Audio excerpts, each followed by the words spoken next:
ಚೆನ್ನಾಗಿದ್ದೀನಿ. ನೀವು ಕೂಡ ತುಂಬ ತುಂಬ ತುಂಬ ಚೆನ್ನಾಗಿದ್ದೀರಾ ಅಂತ ಭಾವಿಸ್ತಾ ನಾನು ನಿಮ್ಮ ಮನೆ ಮಗಳು ಶ್ವೇತಾ ಮಾತಾಡ್ತಿರೋದು. ಇವತ್ತು ಎಗ್ ರೆಸಿಪಿನ ತೋರಿಸ್ತಾ ಇದ್ದೀನಿ. ಅದರಲ್ಲೂ ಬೇಕ್ರಿಯಲ್ಲಿ ನಾವು ತುಂಬ ಇಷ್ಟಪಟ್ಟು ತಿನ್ನೋವಂಥ ಐಟಮ್ಸು.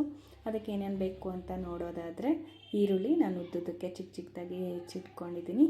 ಹಾಗೆ ಹಿಟ್ಟು ತೊಗೊಂಡಿದ್ದೀನಿ, ನೀವು ಎಷ್ಟು ಪಫ್ ಮಾಡಬೇಕು ಅಂತಿದ್ದೀರೋ ಅಷ್ಟು.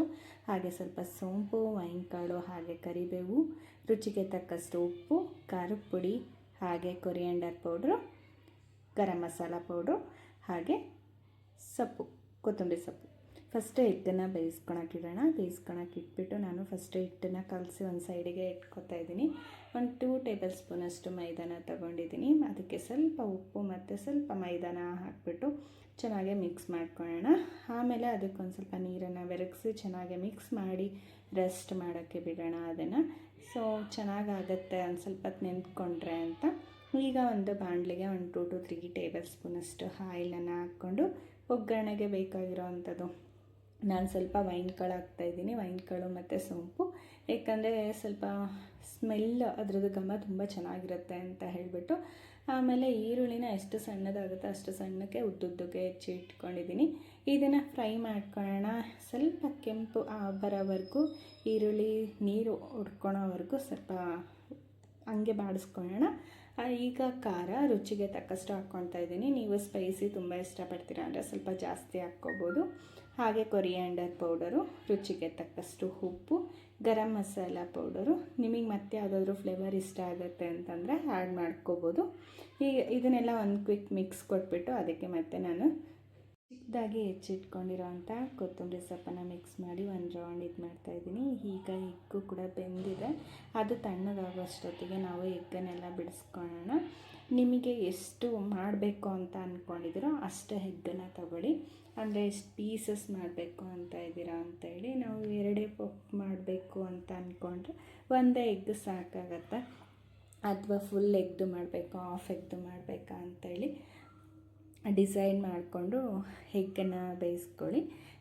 ಎಗ್ ಅಂದರೆ ಆಲ್ಮೋಸ್ಟ್ ಎಲ್ಲರಿಗೂ ಇಷ್ಟನೇ ಆಗುತ್ತೆ. ಆಲ್ಮೋಸ್ಟ್ ಬೇಕ್ರಿಗೆ ಹೋದಾಗೂ ನಾವು ಫಸ್ಟು ಇದನ್ನು ಕೇಳ್ತಾ ಇರ್ತೀವಿ, ಇದೆಯಾ ಅಂತ ಹೇಳ್ಬಿಟ್ಟು. ನಾವೇ ಈಸಿಯಾಗಿ ಮನೆಯಲ್ಲೇ ಮಾಡ್ಕೋಬೋದು. ಒಂದು 10-15 ಮಿನಿಟ್ಸ್ ಟೈಮ್ ಇದ್ದರೆ. ತುಂಬ ಜಾಸ್ತಿ ಐಟಮ್ಸೂ ಏನೂ ಬೇಕಾಗಲ್ಲ ಇದಕ್ಕೆ. ಕೆಲವೊಬ್ಬರು ಫುಲ್ಲು ಕವರ್ ಮಾಡಿಬಿಟ್ಟು ಬಾಣಲಿಯಲ್ಲಿನೇ ಫ್ರೈ ಮಾಡ್ಕೋತಾರೆ.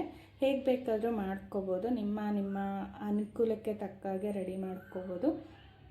ಬಟ್ ಟೇಸ್ಟ್ ಮಾತ್ರ ಚೆನ್ನಾಗೇ ಬಂದಿತ್ತು. ಆಮೇಲೆ ಮನೇಲೇ ಮಾಡ್ಕೊಳೋದ್ರಿಂದ ಹೈಜಿನಿಕ್ಕಾಗೂ ಇರುತ್ತೆ. ಆಮೇಲೆ ಯಾವ ಎಗ್ ಹಾಕಿರ್ತಾರೋ ಏನು ಹಾಕಿರ್ತಾರೋ ಅನ್ನೋ ಯಾವ ಡೌಟ್ಸೂ ಇರೋಲ್ಲ.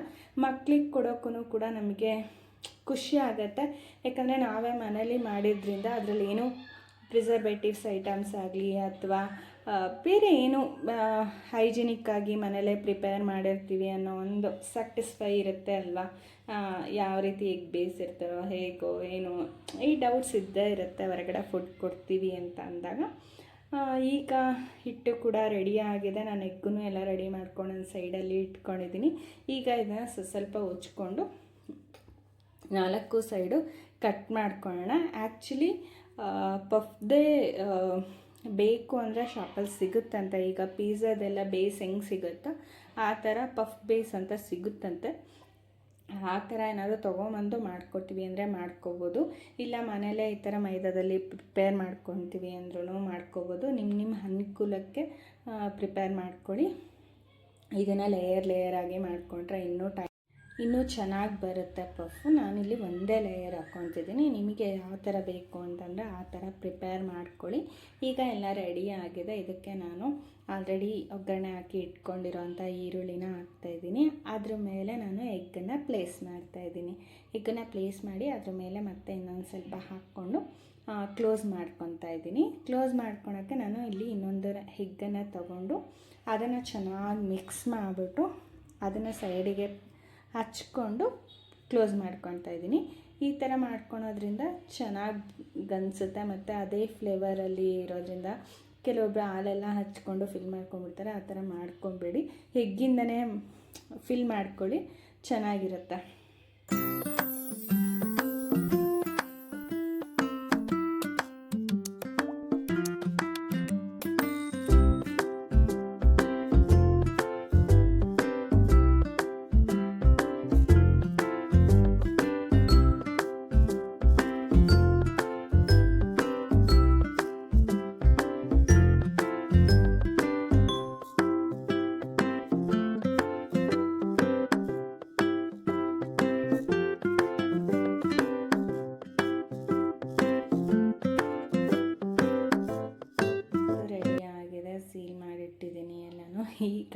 ಇದಕ್ಕೆ ಮೇಲೊಂದ್ಸರಿ ಎಗ್ಗನ್ನು ಹಚ್ಕೊಳ್ಳೋಣ. ಆಲ್ಮೋಸ್ಟ್ ನಾನು 15 ಮಿನಿಟ್ಸ್ ಇಟ್ಟಿದ್ದೆ, ಅಷ್ಟು ಸಾಕಾಗತ್ತೆ. ಫಸ್ಟು 10 ಮಿನಿಟ್ಸ್ ಇಟ್ಟಿದ್ದೆ, ಇನ್ನೂ ಆಗಬೇಕು ಅಂತ ಫೀಲ್ ಆಯಿತು. ಅದಕ್ಕೆ ಮತ್ತೆ ಒಂದು 5 ಮಿನಿಟ್ಸ್ ನಾನು ಎಕ್ಸ್ಟ್ರಾ ಟೈಮ್ನ ಇಟ್ಟಿದ್ದೆ. ಸೊ 180 ಡಿಗ್ರಿಯಲ್ಲಿ ಒಂದು 15 ಮಿನಿಟ್ಸ್ ಆದರೆ ಸಾಕಾಗತ್ತೆ. ಸೊ ಇನ್ನೂ ಆಗಿಲ್ಲ ಅಂತಂದರೆ ಇನ್ನೊಂದು 5 ಮಿನಿಟ್ಸ್ ಇಟ್ಕೋಬೋದು. ನನಗೆ 15 ಮಿನಿಟ್ಸಲ್ಲಿ ತುಂಬ ಪರ್ಫೆಕ್ಟಾಗಿ ಚೆನ್ನಾಗಿ ಬಂದಿತ್ತು. ಆ ಕಲರು ಶೈನಿಂಗು ನೋಡಿದ್ರೇ ಗೊತ್ತಾಗ್ತಿದೆ ಅಲ್ವಾ ಎಷ್ಟು ನೀಟಾಗಿ ಬಂದಿದೆ ಅಂತ. ನಿಜ ನಂಬಲ್ಲ ಕಣ್ರಿ ನೀವು, ಟೇಸ್ಟು ಕೂಡ ಅಷ್ಟೇ ಚೆನ್ನಾಗಿ ಬಂದಿತ್ತು. ಬಟ್ ಸೈಡಲ್ಲಿ ಸ್ವಲ್ಪ ನಾನು ಇನ್ನೊಂಚೂರು ನೀಟಾಗಿ ಸೀಲ್ ಮಾಡಬೇಕಿತ್ತು ಅಂತ ಅನ್ನಿಸ್ತು. ಬಟ್ ತುಂಬಾ ಚೆನ್ನಾಗಿ ಬಂದಿತ್ತು. ಮತ್ತು ಕೋಟೆಡ್ 2-3 ಕೋಟೆಡ್ ಆಗಿ ಲೇಯರ್ ಆಗಿ ನಾನು ಫಿಲ್ಲಿಂಗ್ ಮಾಡಿದ್ದಿದ್ರೆ ಇನ್ನೂ ಕ್ರಂಚಿಯಾಗಿ ಚೆನ್ನಾಗಿ ಬರ್ತಿತ್ತು ಅಂತೇಳಿ ಫೀಲ್ ಆಯಿತು ನನಗೆ.